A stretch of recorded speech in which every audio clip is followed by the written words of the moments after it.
자, 지난 시간에 요 지금 보니까 요까지 했는데 지금 그림 1-2에 대해서 좀 잘 이해가 안 된다 하시는 학생들이 있어가지고 다시 좀 간단하게 설명을 드리겠습니다. 여러 가지 예들이 될 수가 있는데 여러분들이 쓰는 제품들을 갖다가 좀 생각을 해보면 되거든요. 자, 지금 보면은 이제 진한 실선은 이렇게 자재, 그지? 우리가 소위 말하면 어떤 여러 가지 물체, 이런 거지, 물건, 이런 것들이 흐름이고, 원료의 흐름이고, 요 점선으로 되는 거는 이제 정보의 흐름입니다. 그래서 지금 보면은 여기서 지금 보면은 요 중간에 있는 요 회사 있잖아요. 요게 주 제조 공장이야. 주 제조 공장. 요걸 기준으로 했을 때 우리가 자 보면은 아무튼 중요한 거는 뭐냐면 오른쪽에서 왼쪽으로 가면 갈수록 우리가 상류로 가는 것이고 왼쪽에서 오른쪽으로 갈수록 뭔가 하류로 가는 거다 이렇게 얘기하거든요. 그래서 자 상류 그지? 이쪽으로 가는 게 상류잖아. 상류고 여기서는 그래서 업스트림이라 하죠. 업스트림. 그지? 그 다음에 여기로 가는 게 뭐냐면은 다운스트림. 그지? 자, 요래 됩니다. 그지? 자, 그럼 예를 들어서 만약 여기서 우리가 어떤 공장에서 여러분들이 만약에 사업주라고 했을 때 예를 들어 가지고 우유를 갖다가 제조하는 회사를 하고 있다. 그럼 우유 할 때 뭐가 들어갑니까? 원료로 우유 원유가 들어갈 거고, 그지? 그 다음에 그 우유를 갖다가 하는 뭐 병이라든지 용기들이 들어갈 거 아니야. 예를 들어 뭐 종이, 그지? 그 우리 종이 소위 말하면 상자 안에 우유가 들었잖아, 그지? 그러면은 자 먼저 여기 보면은 1차 공급자, 2차 공급자가 있다고 했을 때 2차 공급자는 뭐냐? 예를 들어서 이제 가장 중요한 예를 들어서 뭐 원천적인 뭐 우유 같은 거 있잖아. 우유 같은 원유를 갖다가 공급하는 회사일 수도 있고 우유의 가장 중요한 거 원유. 그러니까 젖소 키우는 뭐 예를 들어 가지고 농장도 될 수 있을 거 아니야. 농장. 젖소 농장. 네? 또는 뭐 예를 들어서 우리가 지금 우유를 담는 용기 있잖아. 종이팩. 종이팩 같은 경우는 이제 종이니까 나무를 갖다가 예를 들어서 벌목하는 예, 벌목 회사일 수도 있어. 임업을 하는 벌목 회사일 수도 있다고. 예를 들어서 여러 가지 2차 공급업자 여러 가지 하여튼 간에 공장들이 있단 말이지. 그지? 원물을 갖다가 원물을 공급하는 공급업자죠. 그지? 원물을 공급하는 거지. 그래서 만약에 원유를 공급한다 그러면 1차 공급업자도 뭐 1차 공급업자 달랑 하나만 있는 게 아니겠지. 그지? 그럼 만약에 원목 가지고 종이를 만든 원목 회사가 있다면 그 그 나무를 가지고 뭡니까? 예, 종이를 갖다가 뭐 1차 공급자 만든다. 그지? 그럼 종이를 만들면 그 종이 만들어진 2차 공급자가 예를 들어서 원목 나무를 갖다가 공급하면은 그 다음 1차 공급자는 그거 가지고 종이를 만들고 종이 가지고 어떻습니까? 예, 우유 만드는 회사에 뭡니까? 제공을 하죠. 그럼 그 종이 펄프 가지고 뭐냐면 우유 용기를 만드는 거지. 그지? 팩을 만드는 것이고 그 다음에 여기서 목장이 있다. 그지? 목장이 있다 했을 때 자, 이 목장에서 예를 들어 우유 원액을 공급하면 예, 바로 어떻습니까? 1차 공급업자 한 번 거쳐가지고 만약에 이거 갖다가 예를 들어가지고 가공해가지고 뭐 예를 들어서 저칼슘 그 우유를 만든다든지, 그지? 바나나 뭐 우유를 만든다든지 뭐 이렇게 될 거 아니야, 그지? 안 그러면 1차 공급자에서 한 번 정제를 해가지고 우유를 정제를 해가지고 다시 뭡니까? 실제로 우유를 갖다가 완전 포장해서 만드는 이 공장에다가 보낼 수 있겠지, 그지? 예, 한번 거치는 거지. 원유에서 정제된 우유, 그지? 뭐 칼슘을 섞어서 만든 우유, 뭐 이런 식으로. 그럼 그거를 뭡니까? 나름대로 포장 용기에 넣어가지고, 그지? 찍찍 짜가지고 넣어가지고 뭡니까? 하나의 우유를 갖다가 만들겠지. 매일 우유면 매일 우유, 뭐 부산 우유면 부산 우유, 뭐 서울 우유면 서울 우유 이런 식으로 만들면 이제 그 완제품 됐을 거야, 얘가. 그 회사 로고가 딱 찍혀 나갈 거 아니야, 그지? 여기서. 그지? 예를 들어서 뭐 어떤 매일 유업, 그지? 뭐 남양 유업, 그 다음에 부산 유업, 부산 우유, 서울 유업 이런 식으로 갈 거 아니야, 그지? 찍어서 나가면 그 다음에 유통시켜야 되잖아. 만약에 배송 시설이 있다, 물류가 있다고 한다면 자체에서 해도 되고, 만약에 자체에 어떤 물류가 없다고 한다면 전문적인 유통회사를 통해 가지고 관리를 받겠지, 그지? 뭐 예를 들어서 이제 1차 고객은 누굽니까? 유통회사에서 돈 벌어먹어야 될 거 아니야. 그럼 여기 가공공장에서 온 뭡니까? 예를 들어서 우유, 팩에 들은 우유를 갖다가 저렴하게 유통체인에 보내겠지, 그지? 보내면 이게 실제로 봤을 때 이 가공공장 입장에서는 뭡니까? 얘가 고객이 되겠지, 그지? 예. 그래서 되고. 그냥 보내면 그거 다시 어떻습니까? 유통시킬 거 아니야. 유통시키면은 소매점에서 보낼 거 아니야. 이거는 그러니까 유통 관리하는 요 대부분 같은 경우는 도매점이 많겠지, 도매점, 그지? 예. 그래가지고 거기에서 뭡니까? 다시 소매점 각 지역에 소매점에 보낼 거 아니야? 그럼 소매점에 보내면 우리 뭡니까? 소비들, 마지막에 엔드 유저, 최종 사용자, 고객한테 어떻습니까? 우유가 도달되겠지. 뭐 이런 식으로 된다고 하는 거지. 그러면, 자, 2차 공급업자는 예를 들어서 1차 공급업자의, 자, 1차 공급업자의 2차 공급업자는 어떻습니까? 2차 공급업자는 1차 공급자에 보내고 1차 공급자는 원래 제조회사에 보내고 그지? 이래 되는 거겠지, 그지? 되는 거고. 그럼 이걸 다시 어떻습니까? 유통회사에 보내고 그지? 유통회사는 다시 소매점에 보내고 소매점은 최종 고객에 보내고 그지? 각 전 단계가 각 고객이 되는 거지, 그지? 예. 자, 소매점의 고객은 이 사람이 되는 거고, 그지? 자, 그 다음에 뭡니까? 유통회사의 고객은 소매점이 되는 거고, 그 다음에 가공회사의 고객은 그다음 유통회사가 되는 거고, 또는 창고회사. 그 다음에 1차 공급자의 고객은 어떻게 됩니까? 이 본 제조회사가 될 거고, 그지? 2차 공급자의 고객은 1차 공급업자가 되는 거. 전부 이런 관계잖아, 그지? 이런 관계고. 자, 그 다음에 정보. 이 점선이 지금 정보가 지금 흐른다고 했잖아, 정보가. 그럼 예를 들어 고객이 어떤 우유가 필요하다. 그지? 하면은, 자, 소매점에 전달되겠지. 소비자들이 직접 와서 사가니까. 소량으로 사가니까. 그러면 몇 개가 필요하다고 다시 어떻습니까? 부족하면은 유통회사에 전화를 하겠죠, 그지? 도매로 파는 회사에다가, 그지? 그러면 다시 물량이 부족하다 하면, 본 제조회사에다가 보내면 또 제품을 만들겠죠. 만들기 위해서는 원료가 필요한 건 다시 어떻습니까? 예를 들어 종이팩이 떨어졌다 그러면 종이 제조업자한테 물어볼 거고, 그지? 만약에 실제 원물이 필요하다 하면은, 자, 이렇게 원물 회사가 있다. 우유를 갖다 재가공하는 회사가 1차 공급자라 그러면 2차 공급자한테 원액을 갖다가 보내달라고 할 거고 말이지. 뭐 이런 식으로 될 거 아니겠습니까? 그죠? 자, 그 다음에, 여기 보니까 유통회사가 바로 다이렉트로 뭡니까? 소비자하고 이렇게 거래해가지고 하는 경우도 있겠죠. 그지? 정보를 갖다가 주는 경우도 있겠지. 그지? 소매점 안 거치고, 그지? 싼 가격에 요새 같은 건 전부 다 온라인으로 이커머스로 대부분 하니까, 그지? 이런 형태가 좀 많을 거야. 됐고, 그 다음에 구매 및 공급 관리는 아까 말했다시피 요 단계 1차 공급에서 1차 공급업자에서 주로 본 공급업자, 그지? 요 단계가 주로 보면은 구매 및 공급 관리가 되고, 그지?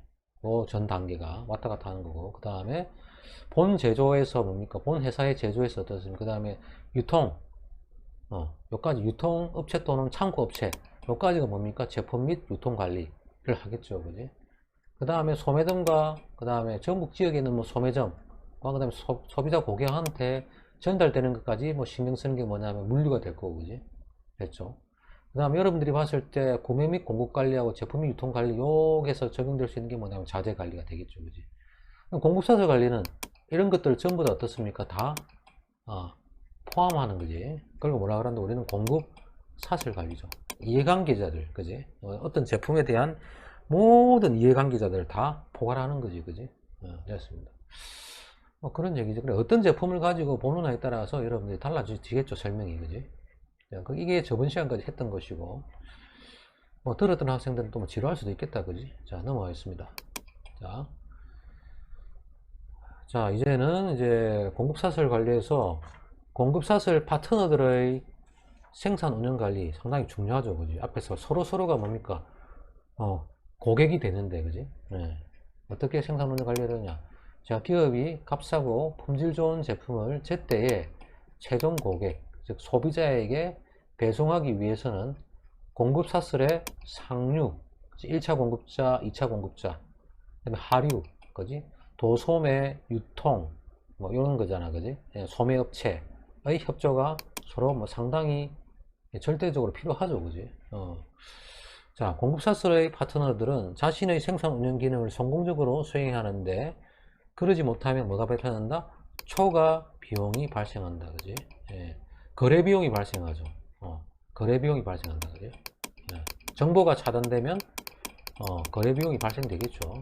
그래서 다른 파트너에게 영향을 갖다가 미쳐가지고 높은 가격을 부과하도록 만들죠. 상류 하류가 제대로 유기적으로 연결되고 뭐 인터넷 같은 게 잘 되어 있으면은 거래 비용이 줄어들지만 뭐 인터넷도 제대로 설치 안 되어 있고, 그지? 서로 간에 예를 들어서 뭐 뭐 인적으로도 뭐 이렇게 교류가 없으면, 친하지가 않으면 어떻습니까? 눈탱이 칠 수가 있겠지, 눈탱이. 높은 가격을 부과한다. 이제 눈탱이를 친단 말이야, 그지? 자, 그 다음에 파트너들은 서로의 생산 운영 관리를 조정하고 연결하고, 그지? 그래서 공급사슬 전체의 효율적 운영이 가능토록 협력해야 한다. 당연하죠, 그지? 앞에서 봤던 거 예, 이게 유기적으로 돼야 돼. 그지?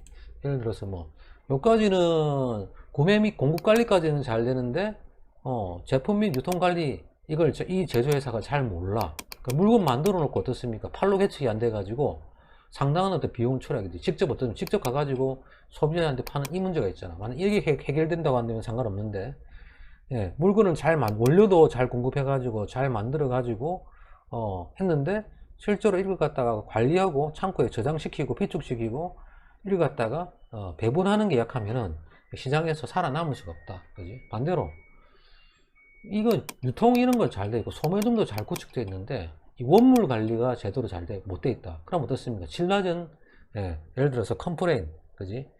그런 것들이 생기는 제품들을 갖다가 생산할 수밖에 없겠죠, 그지? 애초 이 원료가 나쁘면은 아무리 유통이 좋고 소매점이 좋아도 최종 고객한테는 안 좋단 말이야, 그지? 컴플레인이 많이 생길 수가 있겠지, 그지? 그런 얘기죠. 그래서 전체적으로 다 이런 것들을 갖다가 어떻다? 관리를 갖다가 해내야 된다. 예, 그런 얘기입니다. 이해되죠? 자, 넘어가겠습니다. 다음, 제조업과 서비스업의 차이. 제조업과 서비스업의 차이지. 지금 여러분들이 지금 보고 있는 거는 어느 부분에서 보고 있냐면은, 우리가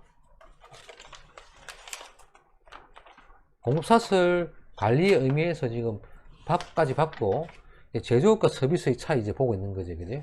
자, 봅시다. 자, 제조업은 실물적 유형의 제품이 생산되죠. 손에 쥐어지는 거, 실물적. 그 다음에 서비스는 주로 어떻습니까? 서비스가 무형이잖아. 용역이잖아, 용역. 그지? 용역이잖아. 용역 아니고, 용역이지, 그지? 용역. 왕역이 아니고 용역. 됐죠? 서비스 무형. 그 다음에 창고에다가 재고 가능하죠. 서비스는 뭔가 생산과 동시에 소비되죠. 뭐, 예를 들어, 뭐 블루클럽 가서 머리 감는 거지. 바로 생산과 동시에 소비가 되는 거잖아. 그 다음에 고객과 접촉이 없죠. 제조업 같은 경우는, 그지? 생산해가지고 고객과 접촉이 있으려면 유통 체인을 통해가지고 소매업을 통해가지고 고객한테 전달돼야 되잖아. 그지? 즉, 제조업 자체에서는 어떻습니까? 접촉이 없다. 그러나 요새는 어떻습니까? 인터넷을 통해가지고 제조업체가 바로 고객과의 어떤 접촉점을 만들 수가 있지. 그지? 아무튼 그렇지만 근본적으로 고객과의 접촉이 없고 서비스업은 고객과의 접촉이 있죠. 그 다음에 품질 수준의 설정 및 평가가 쉽죠. 모든 공정이 객관적으로 평가 가능하도록 개량화되어 있고, 근데 서비스업은 상당히 주관적일 수 있습니다. 그지? 어떤 이발소가 잘하더라, 어떤 뭐 밥집이 잘하더라, 그지? 종업원이 뭐 친절하더라, 이런 것들 상당히 주관적이기 때문에 품질 수준 평가하기 상당히 주관적이라서 어렵다. 그 다음에 표준화된 제품 생산이 가능하지만, 그지? 서비스업은 고유한 서비스 제공하죠. 자, 어떤 미용실을 가면 다른 미용실이 주지 못하는 뭔가의 어떤 서비스를 제공하더라. 뭐 향기가 좋다든지, 그지? 그 다음에 뭐, 미용 이외의 어떤 서비스, 그지? 뭐 예를 들어 차를 갖다가 뭐, 맛있는 차를 갖다 준다든지, 그지? 고유한 서비스를 제공 가능하죠. 특히나 이 서비스는 어떻습니까? 대부분 보면은 우리가 하는 정보 산업 기반으로 인해서 지식 기반, 그지? 지식 기반의 서비스를 제공하고 있죠. 그 다음에 제조업은 어떻다? 고객의 욕구 변화에 반응하는 어떤 시간이 상당히 길죠. 원료 구입해가지고, 그지? 그 다음에 가지고 다시 어떻습니까? 제조해가지고, 찍어가지고, 다시 유통 채널 거쳐가지고, 소매점 거쳐서 이렇게 들어가잖아. 근데 서비스는 바로 짧죠. 그지? 대부분 서비스업은 사람과 사람 간의 접촉인 경우가 많죠. 그 다음에 제조업은 시설을 요구하니까 상당히 자본 집약적이다. 인프라가 상당히 요구되고 있고, 서비스업은 상당히 노동 집약적이다. 이렇게 볼 수 있습니다. 그러나 봅시다. 4차 산업혁명이 진행되면서 제조업과 서비스업의 이런 격차, 간격이 점차적으로 줄어들어 가지고 융합되는 현상이 일어나고 있죠. 그지? 예를 들어 가지고 지금 보면은 서비스도 생산만 하는 것은 주로 제품 위주지만 생산된 제품에 대해서 어떻습니까? 서비스까지 제공하는 경우가 있잖아. 그지?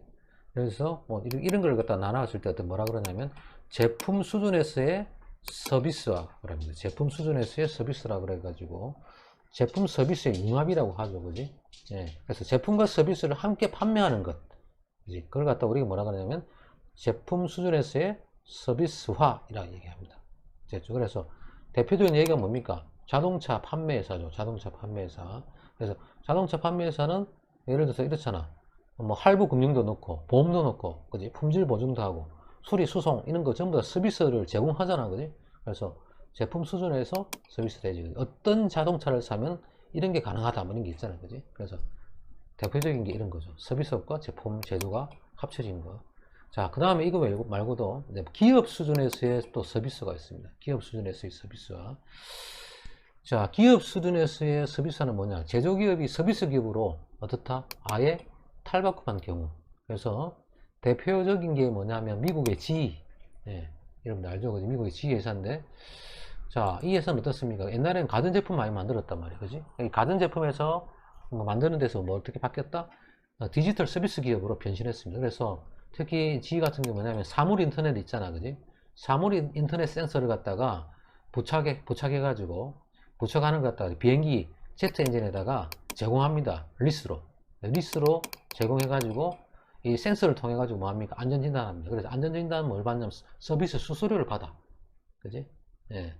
맞죠? 자, 그 다음에 이거 말고 또 뭐가 있냐면, 이제 제품 수준에서 서비스와 뭐 기업 수준의 서비스와 말고도 또 서비스의 제품화도 있죠. 뭐 또 서비스를 가지고 또 서비스도 이제는 표준화도 가능하고, 서비스 자체가 어떻습니까? 프로세스화도 가능하고, 그지? 예. 자동화를 통해 가지고 어떻습니까? 서비스를 대량 생산하는 경우도 가능하죠. 요새 지금 보면은 대표적인 게 그런 거 있잖아. 그 초밥, 그지? 회전 초밥 같은 경우. 그런 경우지, 그지? 자동화를 통해서 서비스가 가능하잖아, 그지? 예, 우리 회전 초밥 같은 예를 들면 된다. 이제 그런 간격이 제조업과 서비스업이 이제 줄어들고 있다, 그지?